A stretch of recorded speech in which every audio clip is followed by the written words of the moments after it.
Hello बच्चों, मैं ममता जैन व्याख्याता अर्थशास्त्र इकोनॉमिक्स क्लास 12 में आपका स्वागत करती हूँ। बच्चों, अपना 16 चैप्टर चल रहा है राष्ट्रीय आय का मापन।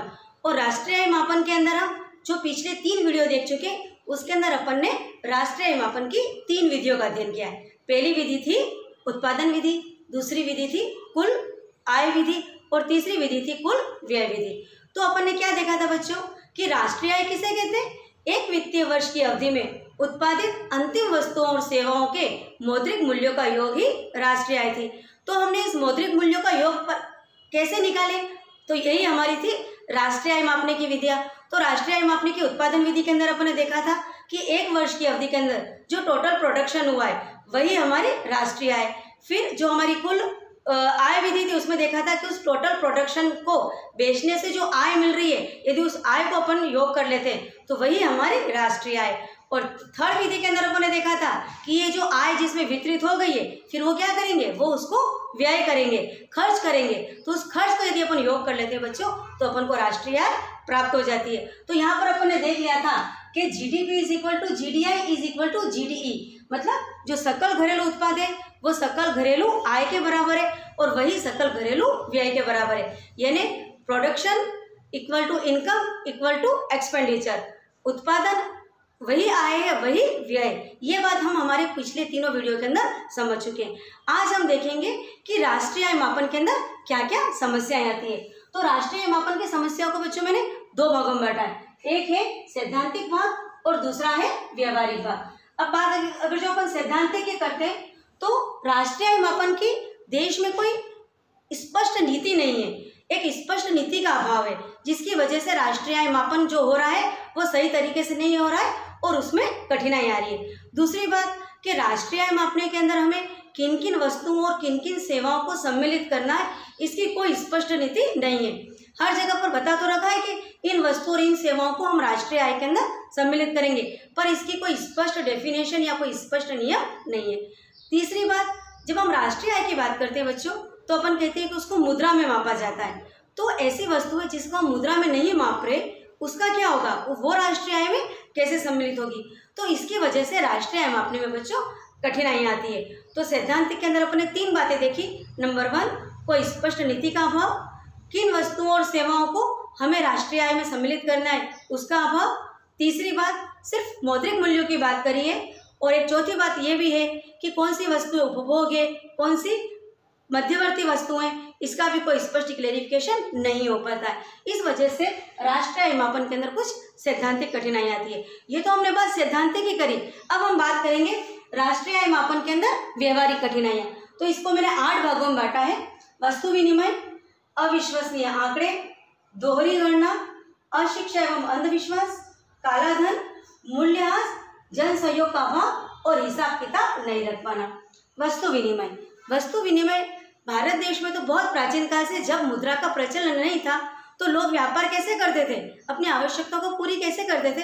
तो बच्चों उस वक्त वस्तु के बदले वस्तु दी और ली जाती थी। यदि एक के खेत के अंदर गेहूं उत्पन्न हो रहे हैं और एक अपने घर के अंदर चीनी बना रहा है, तो जो चीनी बना रहा है यदि उसको गेहूं की आवश्यकता है वो गेहूं वाले से ले लेगा, और जिसको चीनी की आवश्यकता है वो चीनी वाले से अपने गेहूं देकर के ले लेगा। ये हमारे प्राचीन काल से बच्चों चला आ रहा है। वर्तमान के अंदर मुद्रा का प्रचलन है, उसके बावजूद भी कई जगहों पर, कई छोटी जगहों के ऊपर आज भी वस्तु विनिमय प्रचलित है। तो जहाँ वस्तु विनिमय प्रचलित है वहाँ मुद्रा की बात ही नहीं हो रही है। तो इस प्रकार का जो उत्पादन हो रहा है, इस प्रकार का जो व्यापार हो रहा है, उसको राष्ट्रीय आय के अंदर किस प्रकार सम्मिलित करें, ये स्पष्ट नहीं है। दूसरी बात, अविश्वसनीय आंकड़े। बच्चों हमारे जो भी आंकड़े इसके एकत्रित हो रहे हैं वो कोई विश्वसनीय है, इसकी कोई गारंटी नहीं है, क्योंकि कई लोग छिपाते हैं, कई लोग गलत गणना करते हैं। तो कई सारी अन्य समस्याओं की वजह से कोई अपना काम सही से नहीं कर रहा है, तो कई सारे फर्जी आंकड़े भी हैं। तो इस वजह से अविश्वसनीय आंकड़ों की वजह से भी राष्ट्रीय आय का सही से मापन नहीं हो पाता है। दोहरी गणना, बच्चों क्या होता है, कई बार मध्यवर्ती वस्तु और अंतिम वस्तु के अंदर स्पष्ट क्लेरिफिकेशन नहीं हो पाता है, जिसकी वजह से दोहरी गणना की संभावना रहती है, क्योंकि पता ही नहीं चल पाता है कि ये मध्यवर्ती वस्तु में हम इसे लें या अंतिम उपभोग वस्तु के रूप में इसे लें। इसकी वजह से दोहरी गणना हो जाती है, जो भी कि राष्ट्रीय आय मापने के अंदर एक बहुत बड़ी समस्या है। अशिक्षा और अंधविश्वास, भारत के अंदर आज भी अशिक्षा है, गरीबी है, अंधविश्वास है। जिसकी वजह से लोगों अपना हिसाब किताब नहीं रख पाते हैं। लोग अपनी आय को बताने के अंदर घबराते हैं, सोचते हैं कि यदि हमने हमारा उत्पादन और आय बताए तो पता नहीं क्या समस्या आएगी। तो ये अशिक्षा और अंधविश्वास की वजह से भी राष्ट्रीय आय मापन में कठिनाई आ रही है।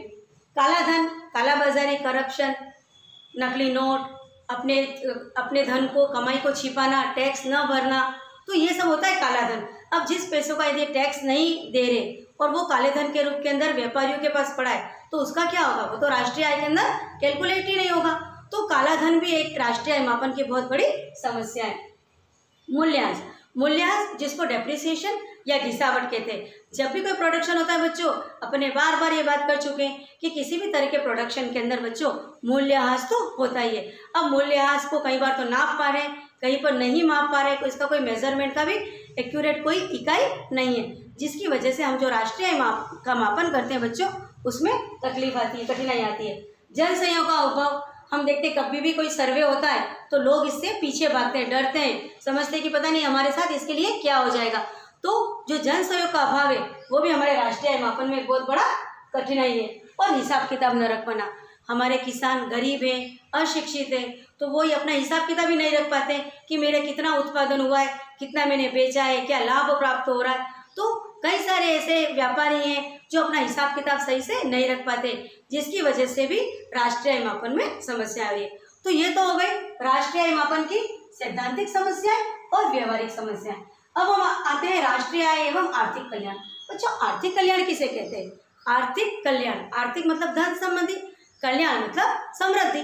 तो हमारा जो देश है उसका आर्थिक कल्याण हो, हमारा देश के जो लोग हैं वो संतुष्ट रहें, उनका जीवन स्तर अच्छा रहे, उनका आर्थिक समृद्धि हो और उनका जो जीवन स्तर, जो लाइफ स्टाइल है वो अच्छी हो, इसी को अपन कहेंगे आर्थिक कल्याण। तो अपन इस यहाँ पर देखेंगे कि राष्ट्रीय आय और आर्थिक कल्याण कैसे कनेक्ट है। तो मैं एक बार फिर से रिपीट करूंगी कि हमने क्या देखा था, राष्ट्रीय उत्पादन इज इक्वल टू राष्ट्रीय आय इज इक्वल टू राष्ट्रीय आय, यही होता है हमारे राष्ट्रीय आय। है तो राष्ट्रीय आय क्या है? देश में होने वाला कुल उत्पादन, और कुल उत्पादन को बेच रहे हैं तो क्या हो रहा है, राष्ट्रीय आय प्राप्त हो रही है, और उस आय को अपन क्या कर रहे हैं, व्यय कर रहे हैं। तो देश में जितना अधिक उत्पादन होगा उतनी अधिक आय होगी, और जितनी अधिक आय होगी उतना अधिक लोग व्यय करेंगे, और जितना अधिक खर्च करने की क्षमता होगी उनका कल्याण उतना ही अधिक होगा। तो बच्चों, राष्ट्रीय आय और आर्थिक कल्याण एक दूसरे से बहुत अधिक जुड़े हुए हैं। लेकिन अब ये किस तरह से जुड़े हुए हैं? क्योंकि क्या हर बार राष्ट्रीय आय का बढ़ना देश को समृद्धि की तरफ ले जाता है? तो इसको हम कुछ 5 या 6 पॉइंट के अंदर हम इस चीज़ को समझेंगे कि क्या राष्ट्रीय आय से आर्थिक कल्याण होता है, क्या हर बार राष्ट्रीय आय बढ़ने से लोगों को आर्थिक कल्याण हो रहा है। तो इसके बारे में जैसे पहली बात है रोजगार और विकास। तो बच्चों, जितनी अधिक राष्ट्रीय आय होगी अर्थात बहुत अधिक उत्पादन होगा, अर्थात फर्मों की संख्या बढ़ेगी। जब फर्मों की संख्या बढ़ेगी तो लोगों को रोजगार मिलेगा, बेरोजगारी कम होगी और देश अधिक विकास करेगा। तो राष्ट्रीय आय का सीधा संबंध हमारे रोजगार और विकास है। दूसरी बात, आय के वितरण का प्रभाव। बच्चों, जो हमने पढ़ा था कि जो आय, जो हमारी सेकंड विधि थी ना, आय विधि, उसमें अपने देखा था कि जो व्यवसाय या जो फर्मों की जो आय होती है उसका वो क्या करता है, वितरण करता है। और किसमें वितरण करता है? उत्पादन के साधनों में। और 4 तरह की बात करी थी अपन ने, जिसमें श्रमिक, पूंजी, भूमि और उद्यमी। अब यदि इन चारों के अंदर आय का समान वितरण होता है तो ये हमारे लिए आर्थिक कल्याण की बात है, क्योंकि गरीबों और अमीरों को यदि आय का समान वितरण होता है तो देश विकास करेगा, लोगों का जीवन स्तर सुधरेगा। लेकिन यदि ये वितरण समान न होकर के बच्चों असमान होगा, यदि असमान होगा तो अमीर और अमीर होगा और गरीब होगा। तो ये डिपेंड करता है कि राष्ट्रीय आय का वितरण किस प्रकार से हो रहा है। वितरण समान हुआ तो देश को समृद्धि होगी, सभी संतुष्ट होंगे, जीवन स्तर अच्छा होगा। लेकिन यदि आय का असमान वितरण हुआ तो गरीब और अमीर होगा, जो देश के विकास में बाधक होगा। फिर व्यय करने का तरीका। यदि आपके पास आय बहुत अधिक है लेकिन आप उसको क्या कर रहे हो, विलासिता की वस्तुओं के अंदर, ऐशो आराम के अंदर आप सिर्फ खर्च कर रहे हो, लेकिन आप उसको वापस से इन्वेस्ट ऐसा नहीं कर रहे हो कि देश के उत्पादन में सहायक हो। तो ऐसी राष्ट्रीय आय का बढ़ना देश के विकास के अंदर बाधक हो सकता है। मतलब उससे हमारा देश का विकास नहीं होगा, लोगों का आर्थिक कल्याण नहीं होगा। क्योंकि यदि आपके पास आय अच्छी हो रही है और आप उसको विलासिता के अंदर खर्च कर रहे हो तो वो आय तो खत्म हो गई। फिर आगे विकास कैसे होगा? एक लिमिट के बाद वो आय खत्म हो जाएगी और वापस उसका उत्पादक कार्यों के अंदर यदि वो व्यय नहीं हो रही है तो देश का विकास नहीं होगा। कार्यस्थल की दशाएं।